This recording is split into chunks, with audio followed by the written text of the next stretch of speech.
So today I want to discuss the most recent news in the ever-growing topic of Destiny 2. Since we all know by this point, massive amounts of fans and consumers have been voicing their opinion to Bungie to express their strong dislike of the current status of the game and to refuse and push back Bungie's agenda of eververse. I think it's safe to say that this has been the roughest time period for Bungie yet, as all PR and news relating to them have been negative for quite some time, but at least they've always had their big name loyal content creators who used to cover nothing but Destiny backing them up, and continuing to try and spread positive news. Well, it seems now like even the content creators, who were once thought of as Bungie's saving grace, are also starting to agree with the majority of the community and express they aren't happy with the state Destiny 2 is in, and that this situation has been very problematic for them. First is Dado, who actually stated that he doesn't enjoy making negative videos about Destiny, and stated, "The last thing I thought we'd be doing with Destiny 2 is complaining so much about it." This was followed up by others who were equally as influential in the Destiny play space, such as More Console, who had an interesting quote to say that I won't read, but I'll leave it here for you all to see. But then, well-known Destiny lore master, My Name is Biff, had quite a lot to say in an interview with Forbes and stated, "Personally, I live in a space where my content is evergreen. Lore is always in season, in that sense I'm not planning on leaving, but I think this is a call for an improvement in the quality of the content on my channel, as well as a little diversification." For his thoughts on the now mostly unified movement away from Destiny, he said, "Regarding the general shift, this was sadly par for the course. In a sense, Bungie is lucky that this is happening now instead of in 6 months' time. A shift away from the game like this would be disastrous with Anthem being released at the same time. At this moment, however, we're seeing the Destiny community feel a little lost. We would cover other games like Warframe and The Division, but they already have established communities. We are for the most part stuck, like really stuck. I feel fortunate that I have Patreon to keep me going, but right now we've all just accepted that the next few months will be some of our worst."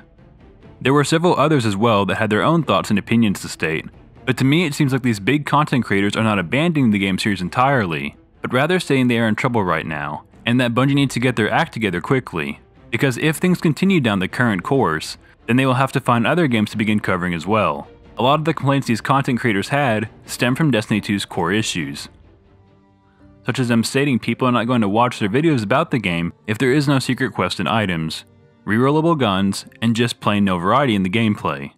Even Destiny reaction channels are having a hard time finding clips of people generally being excited about unlocking something.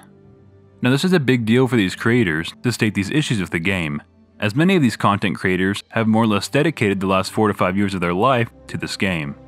Destiny became their hobby, their job, and their life. And for the longest time, it seemed that since their channel was only based around Destiny, that they would avoid saying anything negative about the game or about Bungie. But now it seems that this is finally changing, as they join the community in expressing their true feelings. This is what is hard about being a one-game focused channel. Even though I want my channel to be heavily associated with Anthem, as I try to cover that game as extensively as possible, I will never dedicate my channel to only one game, because I play a wide variety of games, and in situations like this, if the one game you cover fails on some aspect, you're stuck with no backup options other than to wait and hope the developer is listening. Now there are benefits to only doing one game, such as Destiny, which include high subscriber engagement rate, consistent views, easy sponsorship, lots of ad revenue, and of course a possible portal of direct communication with the developers, where you can receive exclusives about the game and early information. But those factors only work if the game is good and has a large and passionate community. And now with this news about the big name content creators, I feel as if this game and its community is officially dying, until all the promised changes are actually in the game, or until the game receives a large Taken King-like expansion. Now as to what I think Bungie should do to try and correct this course they are in, is to honestly take the Hello Games and No Man's Sky approach, where they keep their mouths shut for as long as it takes and don't hype up the work they are doing, but rather just announce on the day the update is being implemented into the game, and let the actions speak for themselves. I think this approach worked out well for No Man's Sky, because the devs knew they let everyone down, and even though they were being scrutinized for being silent for so long, they knew the best way to fix the game's issues was to hunker down and release massive free updates that addressed large portions of the community's complaints. Bungie brought this onto themselves, not Activision.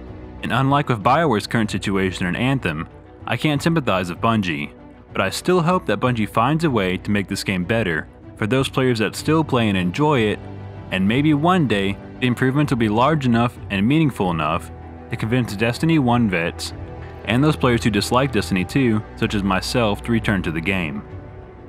Well guys, that's my thoughts on this seemingly final blow to Destiny 2. I want to know your thoughts as well. Do you think Destiny 2 has finally hit its breaking point, or can things still get worse? Let me know in the comments below, and as always, if you like this video and you want to see more like it, be sure to leave a like and hit that subscribe button, and I'll see you all on the next Shepard Gaming video. Keyless Ally.